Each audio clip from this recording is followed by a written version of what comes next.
welcome back to the Hourglass Watch channel. In this video today I'm going to review the TAG Heuer Aquaracer men's stainless steel watch. This is the 41mm case quartz model. Make sure to stick around until the end. I will provide wrist shots on my 6.5-inch wrist. Now first let's do a rundown of the specs. The dial shape is round, the case is 41mm, the thickness is 12.5mm. The dial color is black, crystal is the scratch resistant sapphire. The bezel is uni-directional rotating. We have 300 meters water resistance. The bracelet is brushed stainless steel. The movement is a quartz movement. The Aquaracer name was first offered in 2004 when a new variant of the 2000 series was branded as the 2000 Aquaracer. The success of those watches helped convince TAG Heuer to rename the 2000 collection to Aquaracer, a name that continues today. The Aquaracer range offers a full range of automatic and quartz options and is in the past has included a digital and analog combination model. In this review I am focusing on the quartz movement 41mm dial model. The TAG Heuer Aquaracer dial and bezel are really what make this watch stand out, especially the black dial version. The watch retains a degree of subtlety. There's nothing complicated about this watch at all. It's so easy to read the time thanks to those bold hands and markers. Even in the dark, the time is so clear to read because of the bright, crisp luminova that TAG have used on the hands and markers, with exception to the seconds hand. I absolutely love the way that TAG have used the two-tone luminova scheme to clearly distinguish the 12, 3, 6 and 9 markers on the watch, along with the tips of the hour and minute hands. During the daytime, the seconds hand really does come into its own. It is so thinly precise that it's near impossible to not have accurate timekeeping. The little dash of colour on the end that contrasts against the base colour of the watch helps drag your attention to the seconds hand very quickly instead of having to search for it on the dial. A lovely little touch here by TAG. It really makes the watch look more classy. The date is presented in a nice sized date window with big numbers that can easily be identified when looking down at the wrist. The 12-faceted black aluminium bezel is so grippy, making it very easy to turn even with diving gloves on.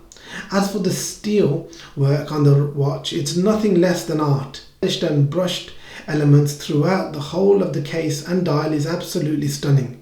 The watch shots highlight how well the two finishes complement each other and really set the watch off. When the light hits the watch, the polished steel dazzles in all the right places. The brushed finish then refines this dazzle and stops the watch from becoming too flashy, which is genius. Even the way that the case tapers in at the lugs helps clunky and rather more refined. The protruding square midsection acts as a nice little thumb placement, providing resistance when turning the crown. Now a quick warning to all the watch snobs out there. You may want to quit watching right here, because in my opinion the tapering on the Aquaracer isn't a million miles away from the tapering on the Rolex Submariner. They both have that bold feel to them, without having that smooth edge as something such as the Seamaster. The Aquaracer seems to sit visually somewhere in between. The thick riveted crown is big enough to get an easy hold onto it in order for you to pull the crown out, even with gloves on. The crown is very smooth to turn while still maintaining that essential grip, thus making time and date changes so easy. The case back is precisely engraved, as with all Aquaracers, sporting the classic diving helmet and details of the watch. The strap on this being a steel strap, rubber strap or even a NATO strap of your choice. Doing so is super easy as so long as you have a decent spring bar remover.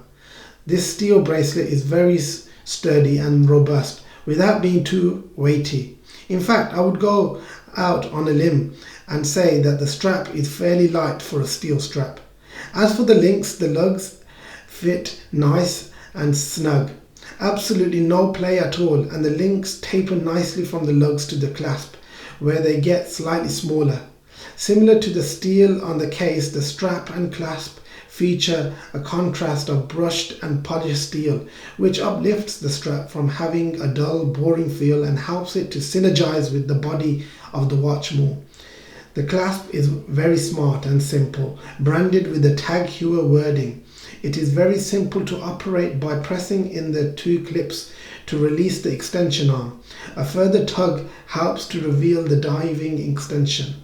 If further adjustment is required, the clasp does feature some micro adjustment pinholes for fine tuning. If you want something to wear as an everyday watch, or if you want something for aquatic adventures, then this is the watch for you. Enjoy the rest of the video of the TAG Heuer Aquaracer 41mm, and please hit the like and subscribe icon to get alerts for upcoming detailed reviews. I will see you in my next video.